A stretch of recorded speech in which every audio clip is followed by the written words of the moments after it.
All right. Well, welcome everyone. This is Murray Miller, and I'm excited to be with you again today. I have put together a handful of slides in this deck that will allow me to just give you a kind of a brief overview of the different sources of residual income, and hopefully help you get excited and keened into one particular form of residual income or more that you would like to start generating, you would like to develop for your portfolio. Let's start with a description of residual income so we make sure we're all on the same page. Residual income is nothing more than creating a product or service that kicks off income every single time that it's purchased. So this way, you're creating something that has residualized income attached to it. We have residual bills. We have, our electric bill, our automobile bill, our, gas bill, whatever, cable bill, internet bill. These things come in every single month. They're residual bills. Now we're talking about residual income. How can we create something that comes in once the work has been done, you continue to get paid again and again and again? Compare that to linear income, which most of us are familiar with. This is where we're getting paid for the work we do right now. It's very transactional in nature. For example, you could be on a salary, so you work a set number of hours a week, you get paid a set amount of money. The same thing with an hourly wage. You're trading time for money. Or perhaps you're in the sales profession and you get paid a commission when you sell a product or service to the end-line consumer.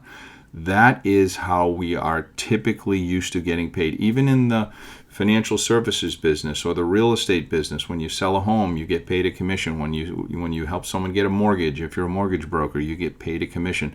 That's how linear income works. Very transactional in nature.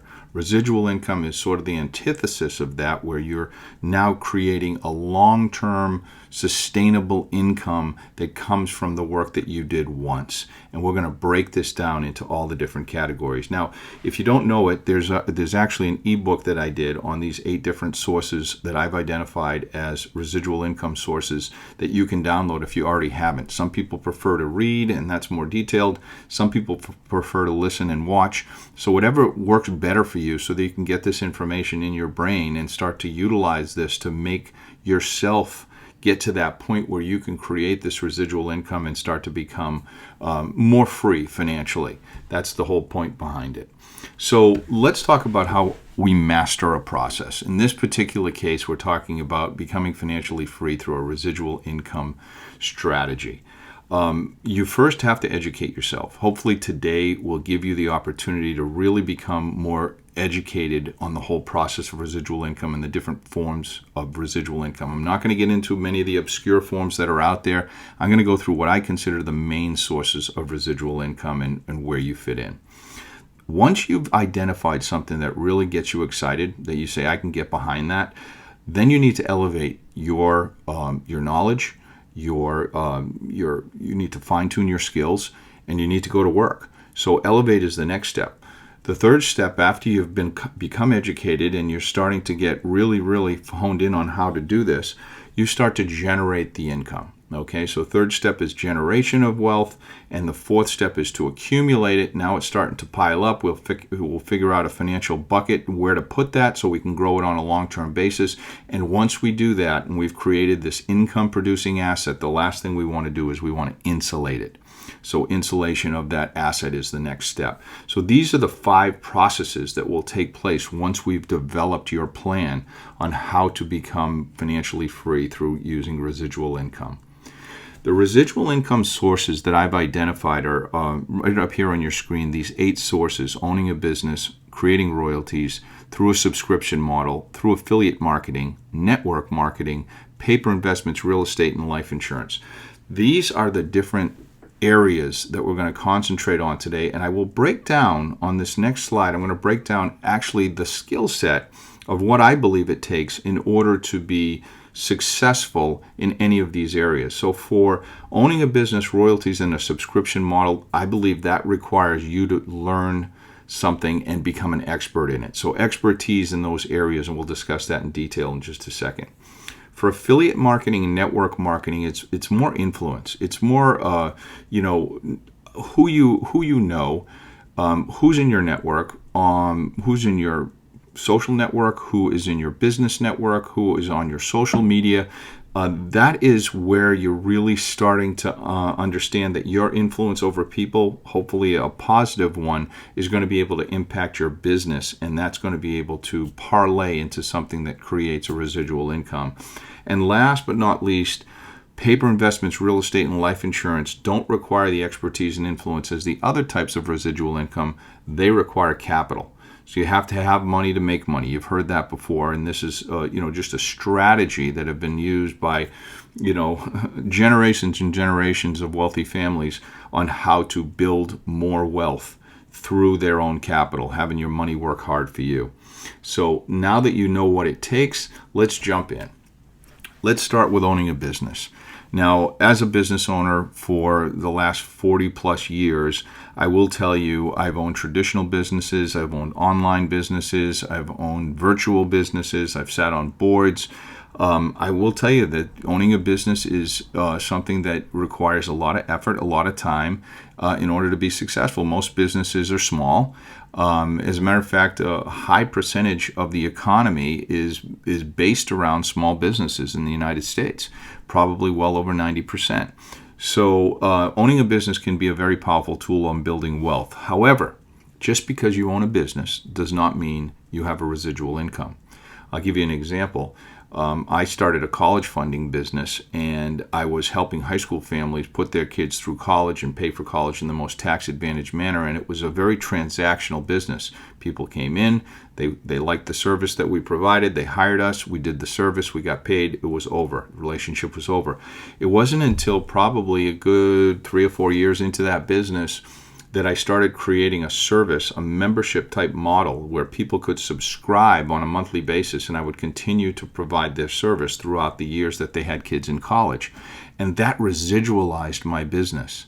Many businesses can be residualized. It just takes time. This is something that I've consulted with many people, even people that owned an air conditioning company that were trying to figure out, how can I make this non-transactional? How can I get paid when I'm not working? And we were able to put a plan together through a maintenance program to make that a residualized business. So there's ways to residualize almost every business. I haven't run into one yet that I haven't been able to figure out a way to do that. So keep that in mind when we talk about owning a business. The next thing that I want to talk about is royalties.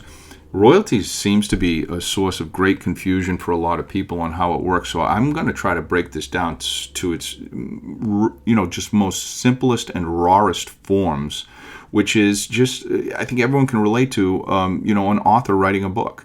So if you happen to have a passionate topic that you want to write a book about, and whether you get help from someone or not, you have it ghostwritten or you write it yourself, once you write that book, your next step is to put it on a platform where people can buy it or download it. Once you've put it on a third-party platform, every single time that book is downloaded and purchased, or a book is sent out and shipped out, a hard copy, and it's paid for, you are going to receive a royalty from either your publishing company, or if you did it directly, you're going to receive that directly from that purchase that consumer made. That is considered a royalty. It works the same way if you write a song, you're a songwriter, and you put it out there, right? Once you've written the song and you've recorded the song and you put it out on a third-party platform and people download it and pay a fee to do that, whether it's through some other subscription that they have with another company, however they get that, you're getting paid a fee, and it's called a royalty every single time that person purchases.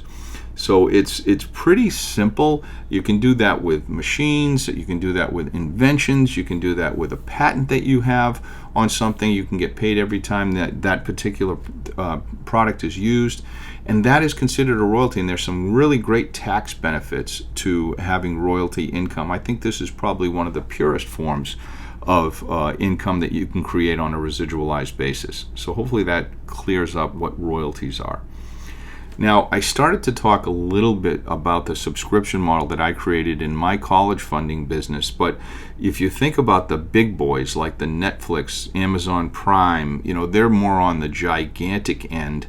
They have, sort of an all-you-can-eat type menu that, once you subscribe to Netflix for 10 or 15 bucks a month, whatever it is that you purchase, you can use all of the services that they provide online, right? You can watch all their movies. You can subscribe to all the things that they have. Same thing with Amazon Prime. Once you have a membership, you pay a monthly fee. You can get everything shipped to your house or wherever you want it for free.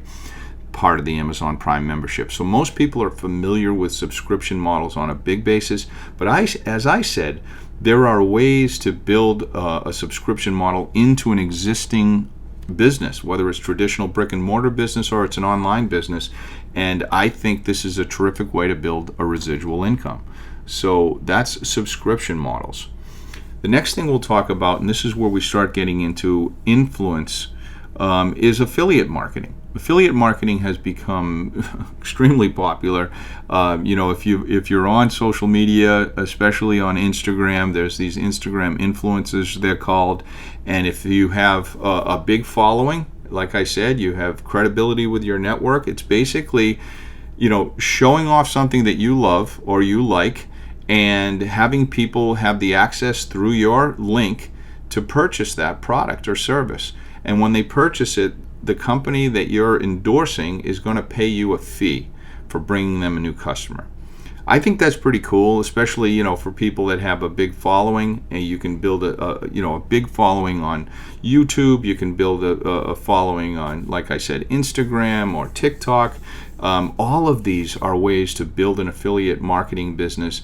And this is really coming of age. I mean, our advertising that was done, way back when it was on TV and it was only 3 channels to choose from, we were sort of a captive audience. But now that there's just hundreds and hundreds of TV channels out there and most people are streaming live videos, it's a completely different way that that these manufacturers and these companies are trying to reach the end-line consumer to sell their products and services. And what better way to do that than through an influence of someone that hopefully you have seen and you trust. And that's the whole crux of affiliate marketing.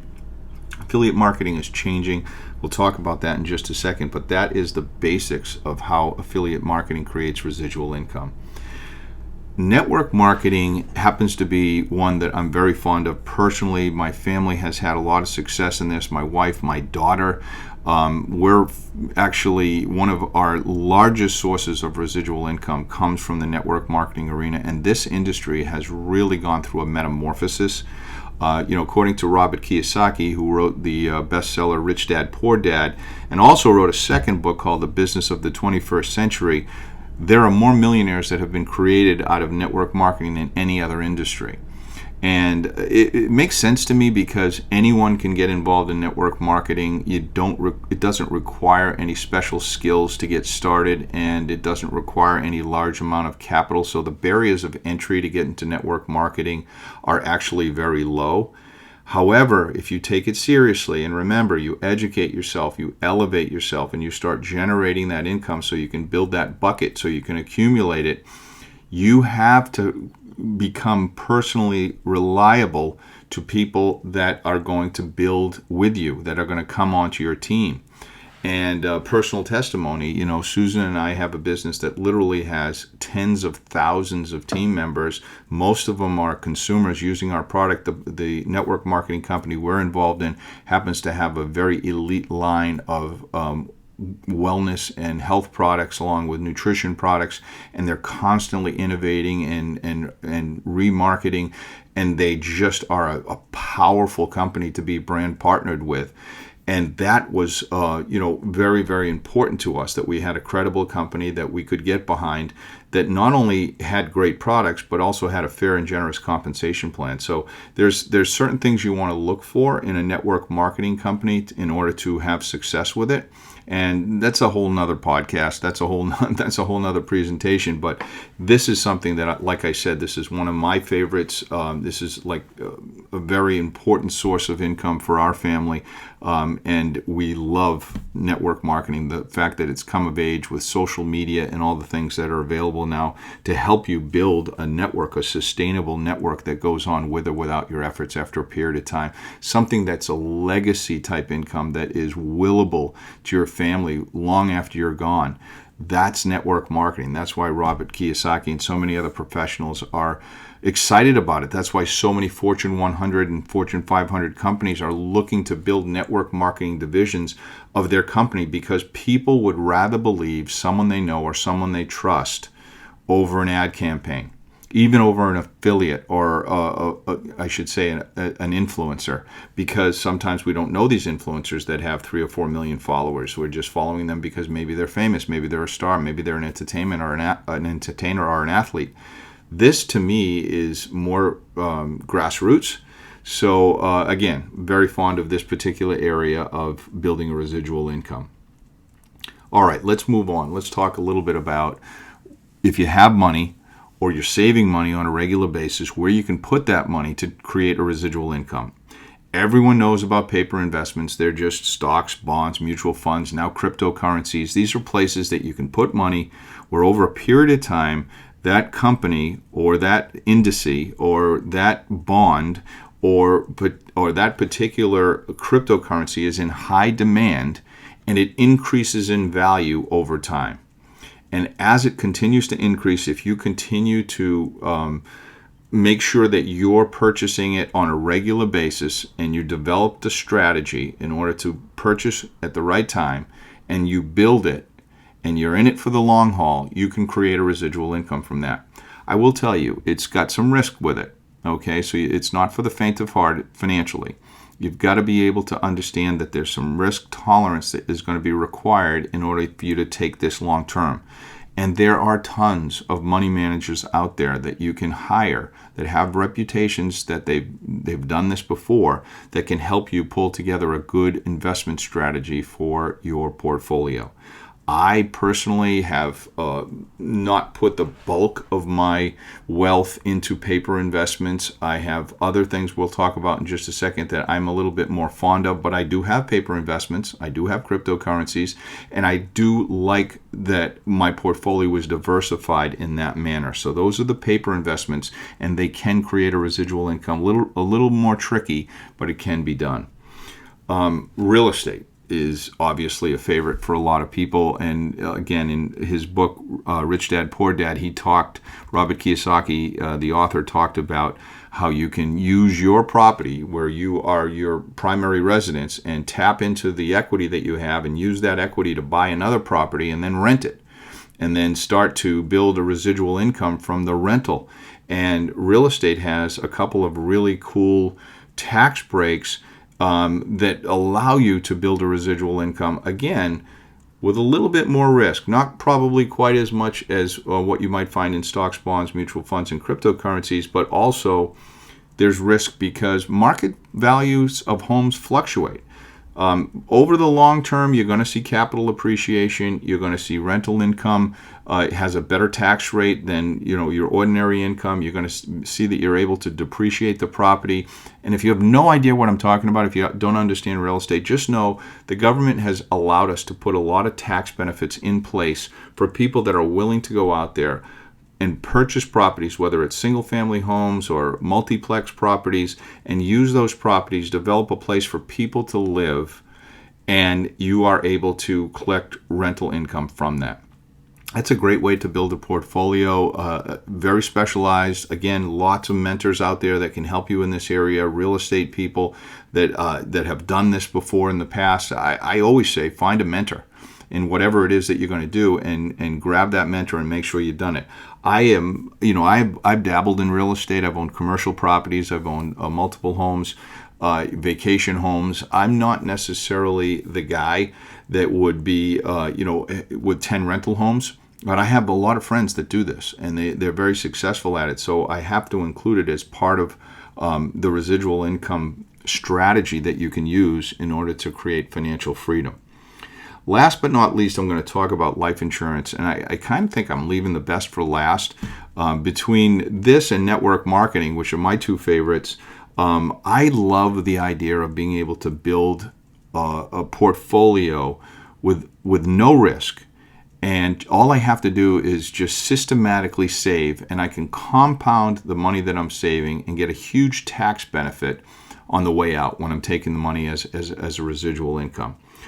I think most people don't understand that life insurance is one of the most efficient forms of residual income because you're allowed to, again, systematically save your money, deposit it on a regular basis, once a month, once a year. You can deposit it into these really, really outstanding life insurance products that have been developed that are far more than what they were years ago when it was basically just a death benefit to cover, for the main breadwinner of the family. If something bad were to happen, the family would be taken care of financially after that person was gone.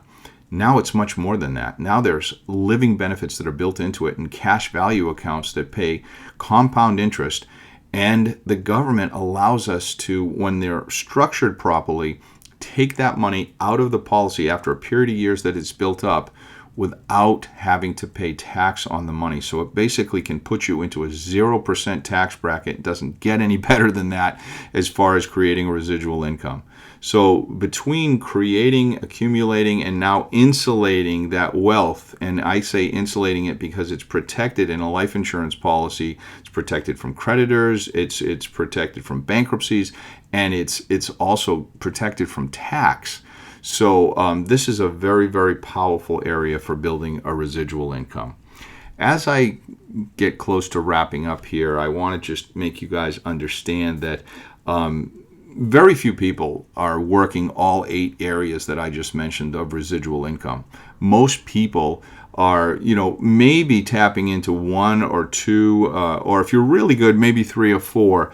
But I want you to just think about one area that you feel would be the area that you could get involved in that would make the most sense.